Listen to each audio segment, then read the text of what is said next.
Hello, எல்லோருக்கும் வணக்கம். நான் உங்கள் சிவகுமார். நீங்கள் பார்த்து கொண்டிருப்பது டிசி டிவி. நான் இன்றைக்கி எங்கே வந்திருக்கேன்னா, நடிகர் திலகம் சிவாஜி கணேசன் அவர்களோட மணிமண்டபத்துக்கு தான் வந்திருக்கிறேன். இந்தியாவின் மிக சிறந்த நடிகரில் ஒருவர், அதாவது இவர்தான் முதன்மையானவர் என்று சொல்லப்படலாம். நடிகர் திலகம் சிவாஜி கணேசன் ஏற்காத வேடமே தமிழ் சினிமாவில் என்றும் இல்லை, அதாவது இந்திய சினிமாவில் ஒன்றும் இல்லை. இவருடைய உண்மையான பெயர் கணேசன் மட்டுமே.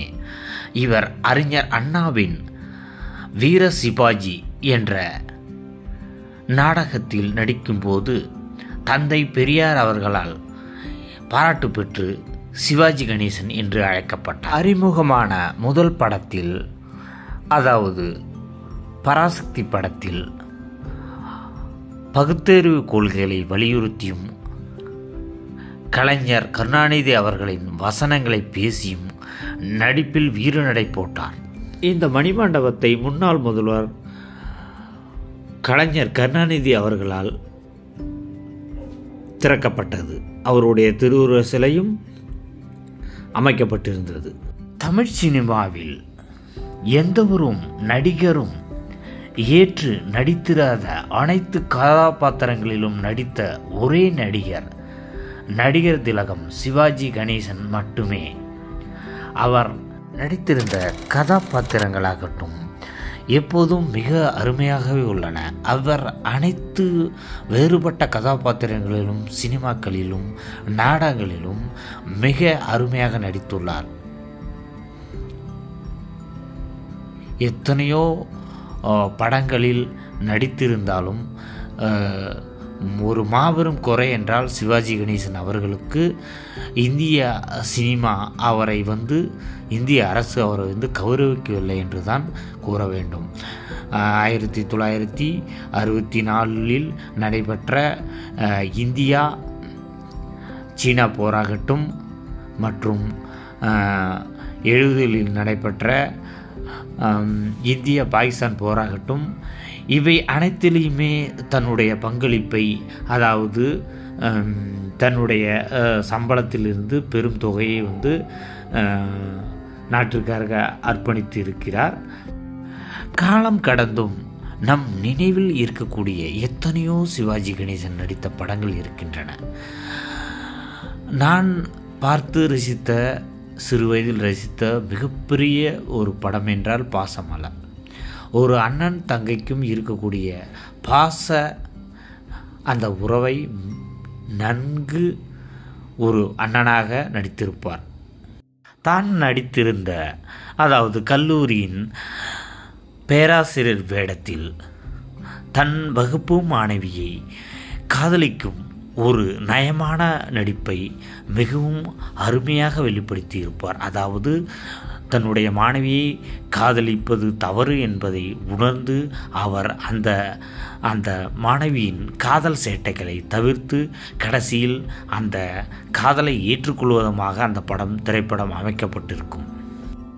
வீரபாண்டிய கட்டபொம்மன் படத்தில் தமிழர்கள் எப்படிப்பட்டவர்கள், தமிழ் அரசர்கள் எப்படி இருந்திருப்பார்கள் என்பதற்கு சிவாஜி கணேசன் நடிப்பு மிகப்பெரிய ஒரு அறிவு கூடமாக மக்களுக்கு அமைந்து இருந்தது என்பது மிக தெளிவாக தெரிந்தது.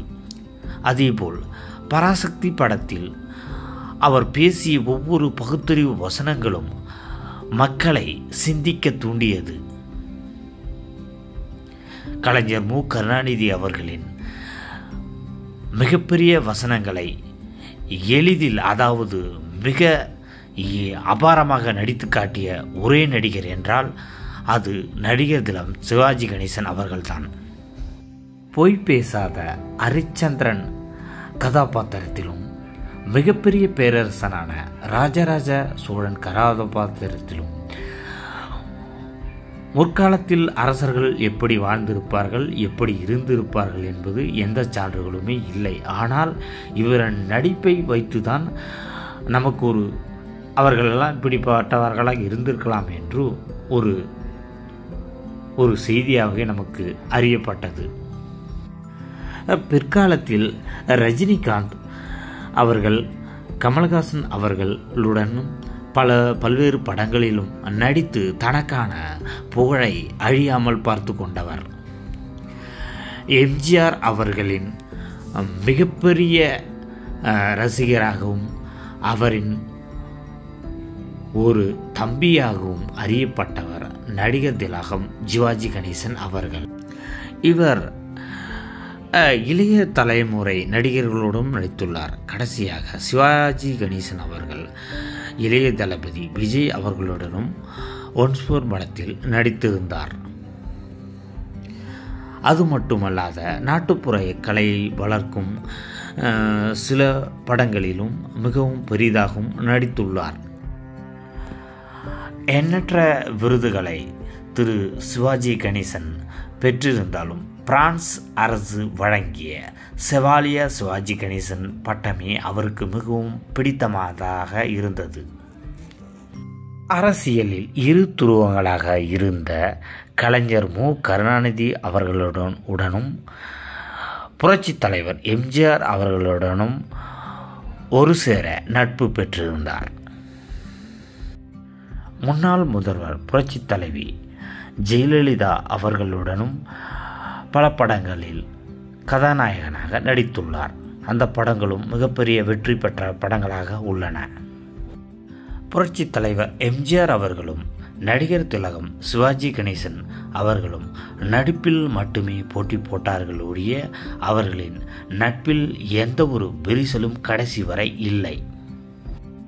பகுத்தறிவு தந்தை பெரியார் அவர்களின் கருத்துக்களை பல்வேறு படங்களில் தன் வசனங்களால் தெரிக்க விட்டுள்ளார் நடிகர் திலகம் சிவாஜி கணேசன் அவர்கள். அதேபோல் அறிஞர் அண்ணாவின் எழுத்துக்களுக்கு மிகப்பெரிய உயிர் கொடுத்தவரும் நடிகர் திலகம் சிவாஜி கணேசன் அவர்கள். நடிப்புக்கு இலக்கணம் என்றாலே நடிகர் திலகம் சிவாஜி கணேசன் அவர்களை மட்டும்தான் கூற முடியும். அவர் ஏற்றிருந்த கதாபாத்திரங்களே அதற்கு சான்றுகளாக உள்ளன. எந்த ஒரு நபரும் இந்திய சினிமாவிலும் சரி தமிழ் சினிமாவிலும் சரி மிகப்பெரிய நடிகராக வேண்டும், ஒரு நல்ல கலைஞனாக வேண்டும் என்றால் சிவாஜி கணேசனை புறந்தள்ளிவிட்டு அவர் வேறு ஒன்றும் கற்றுக்கொள்ள முடியாது.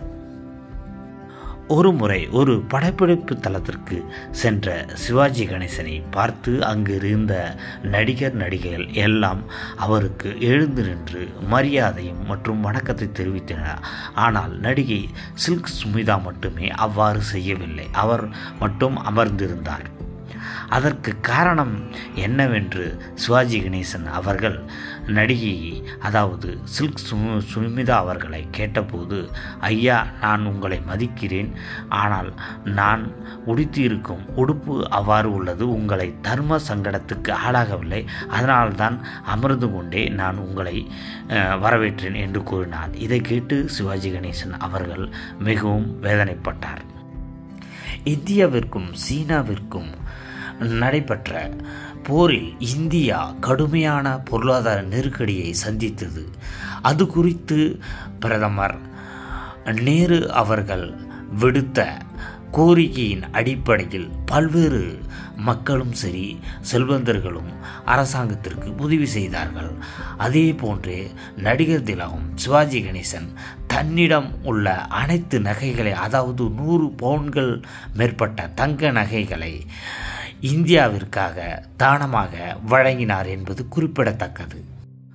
மிக சிறந்த நடிகரான சிவாஜி கணேசன் அவர்களுடைய நாட்டுப்பற்று மிகவும் சிறந்ததாகவே இருந்தது. கடைசி வரை நான் இந்தியனாகவே வாழ்ந்தேன், இந்தியனாகவே மடிவேன் என்று அடிக்கடி கூறுவார்.